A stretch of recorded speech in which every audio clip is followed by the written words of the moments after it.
With us now is Regev, Senior Advisor to Israel's Prime Minister Benjamin Netanyahu, former UK Ambassador, or I should say Israel Ambassador here in the UK. Thank you for joining us, Mr Regev. Your reaction to what we heard from Mr Elder this morning, if you would please, sir.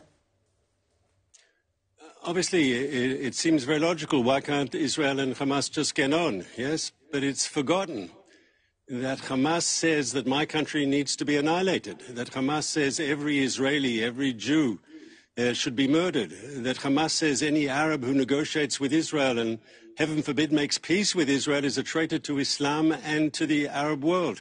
These people are extremists. These people are not interested in peace or coexistence.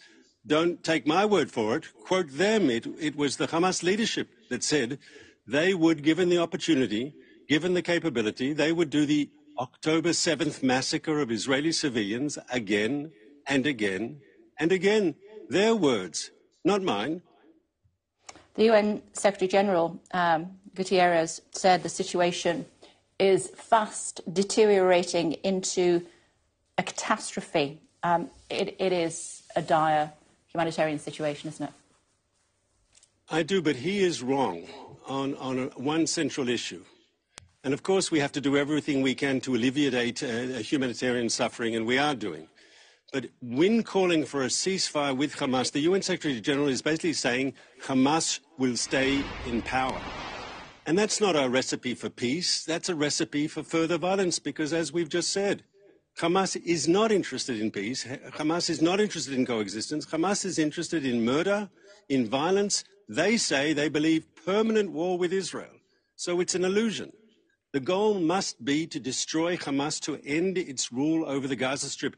That will create an opportunity for a better future for Israelis and for Gazans as well. While you're doing that, could you not open more crossings so that more aid could get into Gaza? So I'm happy to announce this morning that we've opened up Kerem Shalom for the checking of trucks so we can get more aid into Gaza. We are working very, very strongly to try to augment the aid going in. We don't want to see unnecessary humanitarian suffering. In fact, I can tell you the trucks that have been not only authorized but already checked by Israel, and of course those inspections are necessary because we don't want to see Hamas bringing in weapons illicitly into Gaza. But trucks that have been both authorized and already inspected are being held up in southern Gaza. And one has to ask the following questions. Because Hamas knows that the humanitarian issue is creating international pressure for a ceasefire, maybe they're not interested in helping their own people. Maybe they're not interested in alleviating suffering. And that's a serious problem and shows exactly what Hamas is all about. That's not actually opening another crossing, though, is it, Mr Regev, or am I wrong there? No, we've opened up a Kerem Shalom for inspecting so we can get more material, more foodstuffs checked before it goes into Gaza.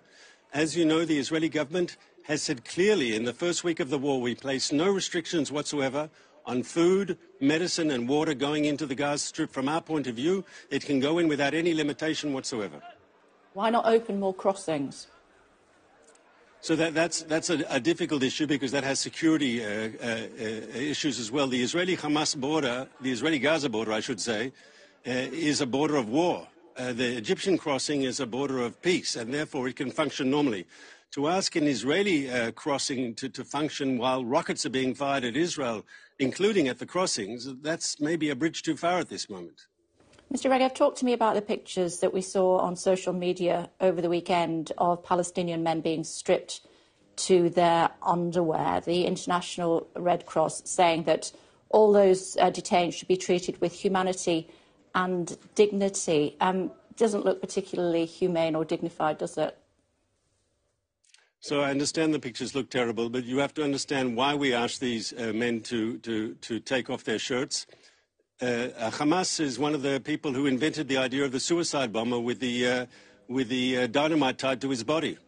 And of course, when taking prisoners, we are asking people to take off their shirts because we don't want a situation where a Hamas terrorist raises his hands supposedly to surrender and then detonates himself and kills our people. So this is a natural precaution, a logical precaution, and now we're making sure there's a new thing to make sure that there'll be for Palestinian Hamas prisoners, that there'll be clothing available for them once they have been checked. But the initial stage where they'll have to take off their shirts, we don't want suicide vests being exploded with our people around.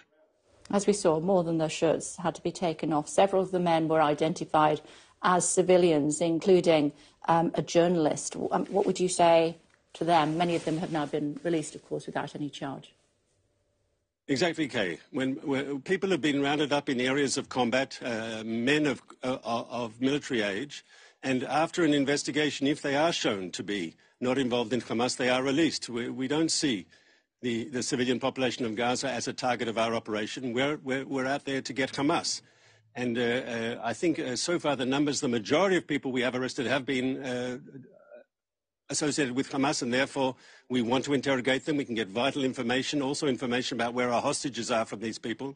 But of course, if you're not involved, people are released, and as you've reported, they've been released quickly. You mentioned the hostages. A final question, if I may, please, Mr. Regev. Qatari Prime Minister warning that Israel's bombardment of Gaza is narrowing the window for a deal to free the hostages. What would you say in response? We respectfully disagree.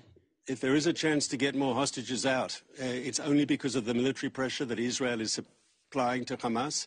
Hamas are not suddenly going to become humanitarians. They're not going to suddenly become choir boys. They're not going to suddenly decide, well, we've broken international law by taking these people hostage, by abducting them. We're going to release them all. No, Hamas will respond to pressure. And that pressure is being applied today by the Israeli Defense Forces. We must leave it there. Thank you for taking the time. Thank you for having me. Quick look at the weather.